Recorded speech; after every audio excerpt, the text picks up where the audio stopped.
Hey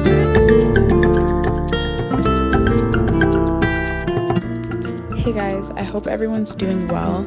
Today I wanted to make an audio about why we shouldn't burn bridges.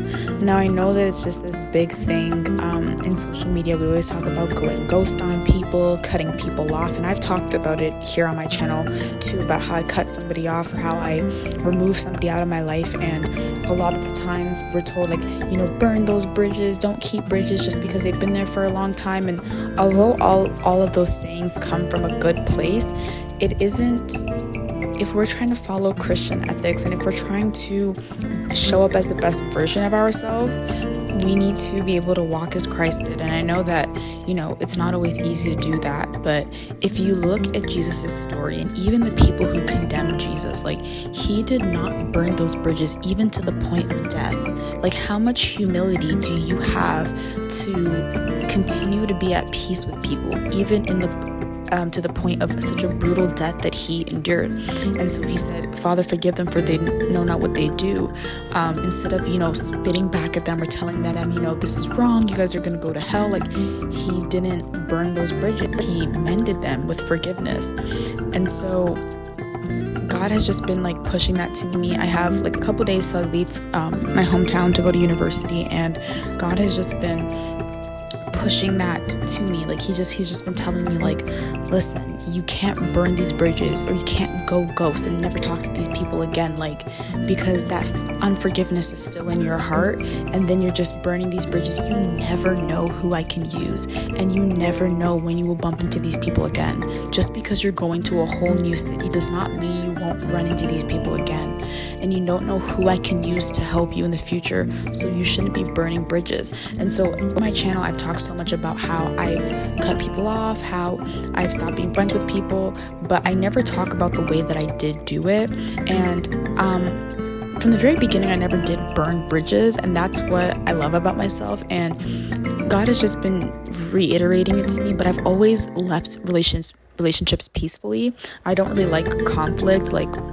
I feel like anger makes a person sick, and I don't want to be angry, and I don't want to be sick. And so all these friendships and all these relationships that I cut off and that I stopped talking to, I always left in peace. I always said, listen, this is how I feel. This is what I feel in my spirit I need to do, and I forgive you, and I'm sorry if I've ever hurt you, but I don't think we can be friends anymore. And I have ended every single friendship in that way.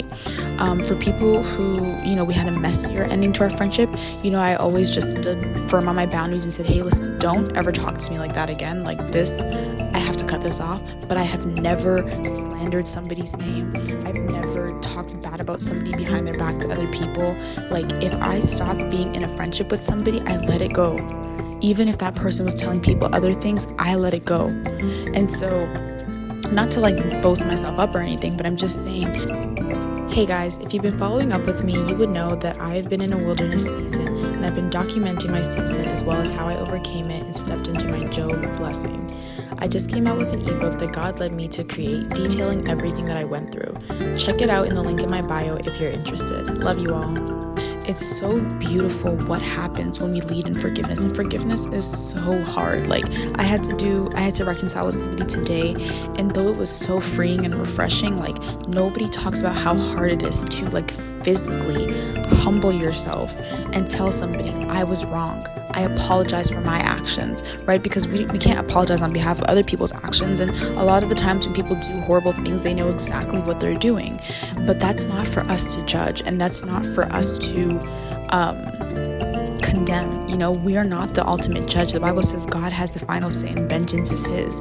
So it is not our job to play God and enact vengeance on people. If God says vengeance is his, he is the God of the whole world. The cattle on 1,000 hills belong to him. Every piece of silver and gold and diamonds in this earth, the most valuable thing on this earth, belongs to God.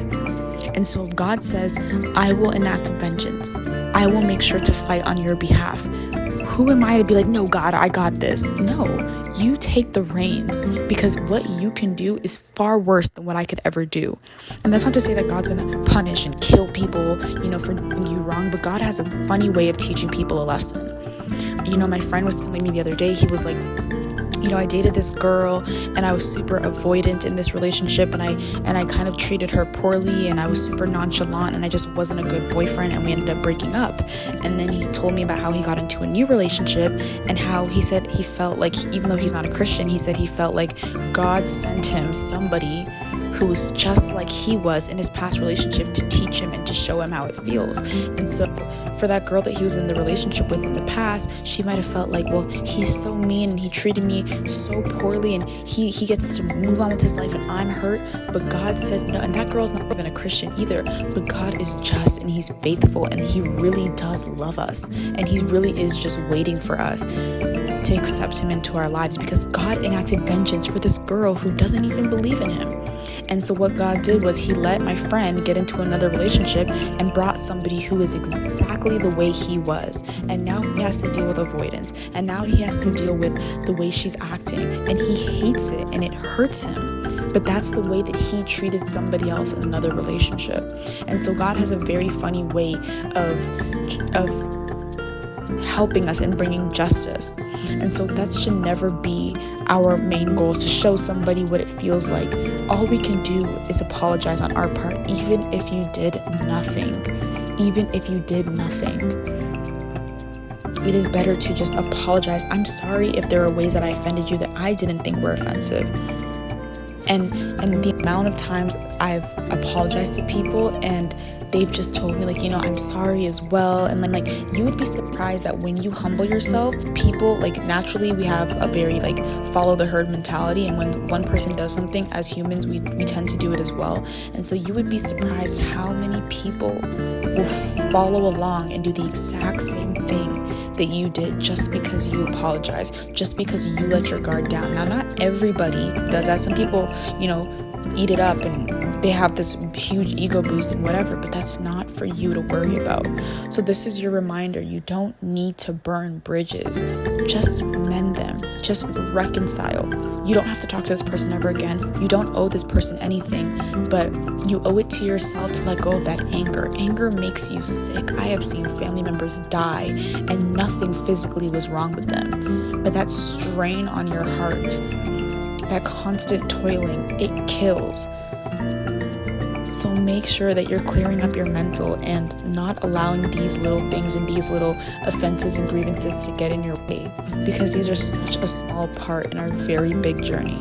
So don't burn bridges, but mend them.